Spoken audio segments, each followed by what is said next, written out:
Assalamualaikum warahmatullahi wabarakatuh. Bertemu lagi dengan saya Andika Prasetya dalam channel kebanggaan kita, yaitu channel ASN Guru, channel berbagi tutorial dan informasi terbaru.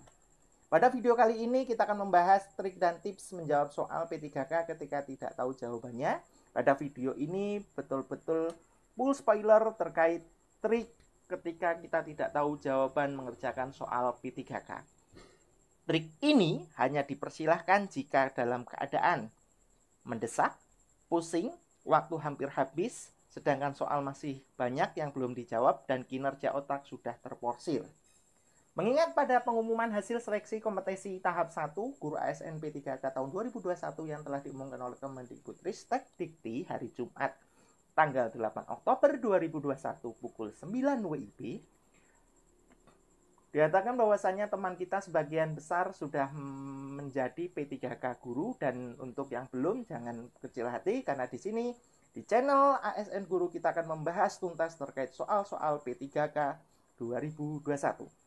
Tips yang pertama, jika kita tidak bisa menjawab soal P3K guru dikarenakan waktu yang sudah menipis, sedangkan soal yang banyak atau jawaban yang terlalu panjang, lebar, dan lain sebagainya, kita akan membahas terkait tips yang pertama, yaitu pilihlah jawaban yang panjang atau yang paling panjang.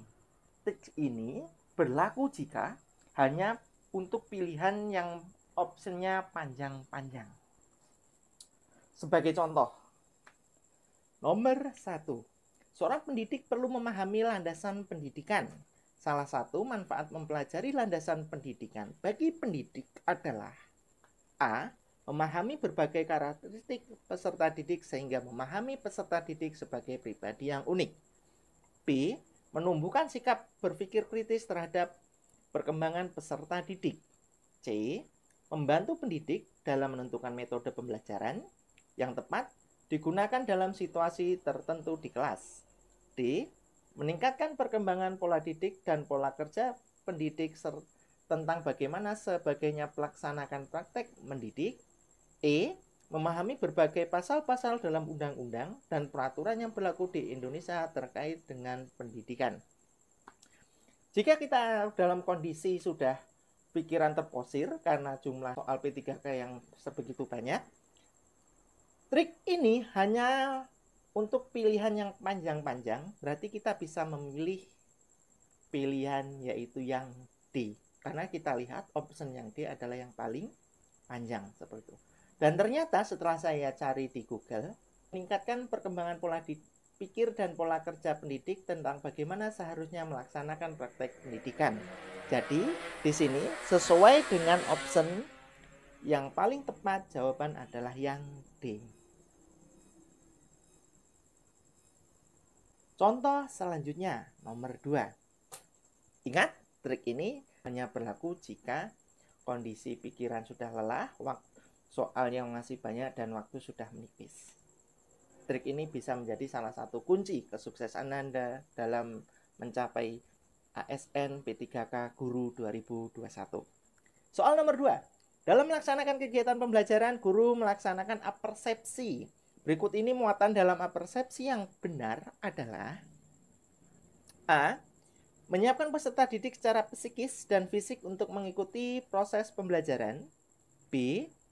Memberi motivasi belajar siswa secara kontekstual sesuai manfaat dan aplikasi materi ajar dalam kehidupan sehari-hari.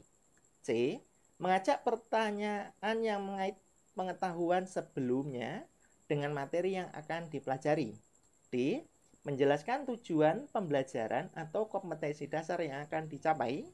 E. Menyampaikan cakupan materi dan mempelajari uraian kegiatan sesuai silabus. Jika kita hanya melihat sekilas, jawaban yang paling panjang adalah yang B. Dan setelah saya cari, kegiatan pendahuluan, dalam kegiatan pendahuluan guru itu ada beberapa tahap. Di sini ada 5. Yang pertama adalah menyiapkan peserta didik secara psikis dan fisik dan mengikuti proses pembelajaran. 2. Memberi motivasi belajar siswa secara kontekstual sesuai dengan manfaat dan aplikasi materi ajar dalam kehidupan sehari-hari dengan memberikan contoh dan perbandingan lokal, nasional, dan internasional. Ini disebut dengan persepsi. 3. Mengajukan pernyataan-pernyataan yang mengaitkan pengetahuan sebelumnya dengan materi yang akan dipelajari. Yang poin 4, menjelaskan tujuan pembelajaran dan kompetensi nasional yang akan dicapai. Dan poin terakhir, menyampaikan cakupan materi dan menjelaskan uraian kegiatan sesuai silabus. Jadi, sesuai dengan yang kita ketahui, berarti muatan dalam persepsi adalah ada di poin 2. Dan poin 2 itu sesuai dengan jawaban option yang B, yang paling panjang. Selanjutnya, terkait soal nomor 3, perhatikan tujuan dari fungsi-fungsi manajemen berikut.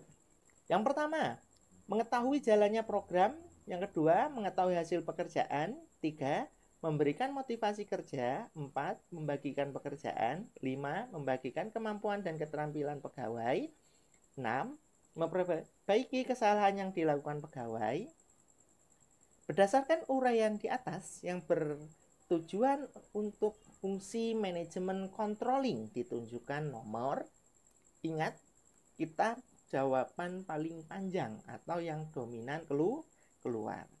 Antara A, B, C, D, dan E, urutan pertama yang paling dominan keluar adalah poin 1.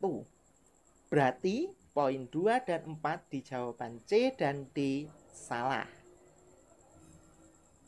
C karena poin 2 duluan berarti salah. E karena poin 4 duluan berarti salah. Selanjutnya, tinggal antara A, B, dan D. Ingat yang dominan. A, B, dan D, urutan kedua yang dominan adalah poin 2. Berarti secara otomatis yang D itu salah. Seperti itu. Selanjutnya, urutan poin nomor 3. A dan B, urutan nomor 3-nya adalah 6 dan 3. Kita lihat yang mana yang lebih dominan. Urutan nomor 3 yang A itu 6. Urutan nomor 3 yang B itu 3. Urutan nomor 3 yang C itu 4. Urutan nomor 3 yang D itu 5. Dan urutan nomor 3 yang E adalah 6. Yang dominan adalah nomor 6. Secara otomatis yang nomor 3 yang B kita silang salah. Jadi secara otomatis yang kita pilih adalah jawaban yang poin A. Dan setelah saya cari informasi bahwasanya fungsi manajemen pengendalian controlling adalah untuk melakukan kontrol dan evaluasi terhadap kinerja organisasi.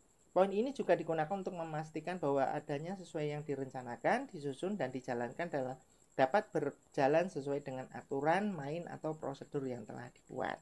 Jadi, jawaban poin A benar. Tip yang kedua yaitu mengeliminasi. Trik ini berlaku jika ada beberapa pilihan yang kita tahu itu pasti salah. Nah, eliminasi ini biasanya trik coret seperti itu. Soal nomor 1.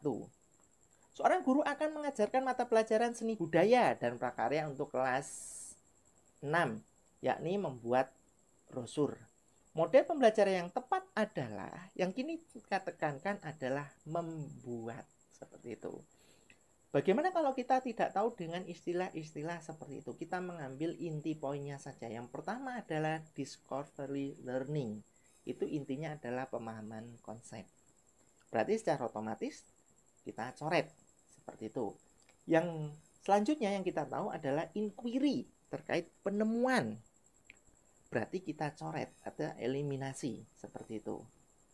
Selanjutnya yang kita ketahui adalah contextual learning atau mengaitkan dengan kehidupan nyata. Berarti tidak sesuai dengan yang ada di soal karena membuat brosur. Berarti kita coret. Berarti kita ada dua pilihan. Berarti di sini peluang benar kita adalah 50 benar dan 50 salah.